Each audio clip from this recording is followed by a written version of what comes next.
Mike. Gonzaga, as we're looking at it right now, if this was a youth basketball game, it would be mercy ruled. They're up by 30. They had a 21-0 run on Creighton in the second half.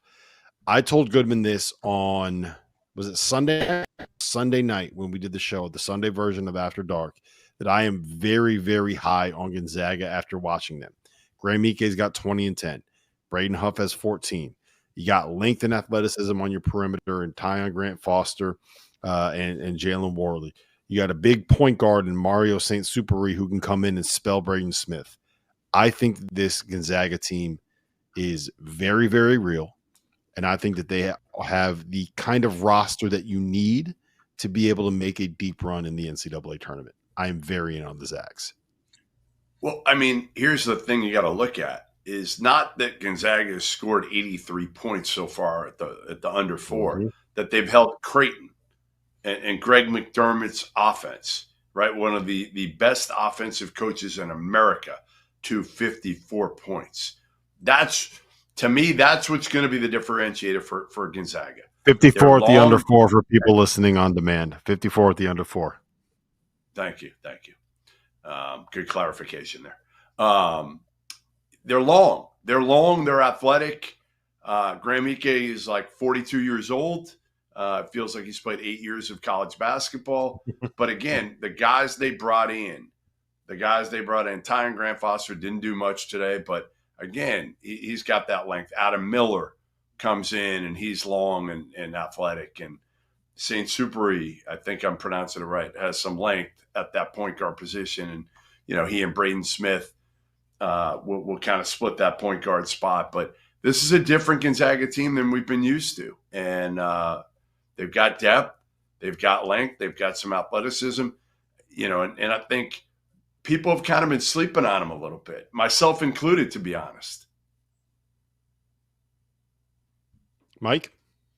Yeah, this Gonzaga team reminds me a little bit of my freshman year. We went up to Spokane and played the Gonzaga team that was #1 overall seed. And I'm not saying that's going to happen with Gonzaga this year, but just the way that Olenek and Elias Harris, how they've really played off of each other. That reminds me a lot of what I see with Graham Ike and Braden Huff. They just have a way of understanding, despite sometimes clogging up each other's area, they find a way to make it work, whether it's with high lows. Huff's so good just with his spatial awareness to clear out for Ike, but also free up. And when a double does come, and a lot of times it comes from the 4 spot, Huff just knows exactly where to be. And I think they've made Creighton pay with that tonight. And look, I was pretty confident that this was going to be a blowout tonight. Creighton, my antennas are up. Yeah. How much you put on that MGM? I was locked in tonight, Rob. I was locked in. I was watching games. But look, like back to the Zags. You're right. I think with Adam Miller, he's been just the quintessential 3-and-D guy in college basketball. He's almost, whatever he is, 23, 24 years old. Tyon Grant Foster, 23, 24 years old. I mean, these guys, they're old, they're experienced, they're athletic. All those things I think mix into, some Gonzaga teams we've seen over the years haven't been able to overwhelm teams athletically. This team can overwhelm teams athletically, which is huge because that just gives you more margin for error. And especially in the conference that they're in, they should obviously take care of business. But can you be better than playing in the 8-9 game this year? And I think this team can. Oh yeah, I would be shocked if they were in the 8-9 game here if they stayed healthy throughout the season. I love it's exactly what you said. It's the way that the two bigs can kind of fit together. And Graham Ike, I believe he scored his 2,000th point tonight. Awesome kid.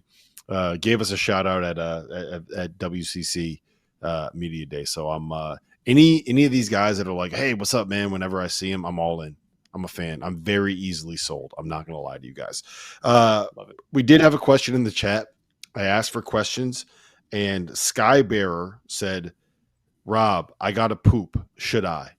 Yes, Skybearer. If you have to poop, go poop. Don't hold it in. That's very unhealthy. You should hold it till the end of the show. Till the end of the show, and then go.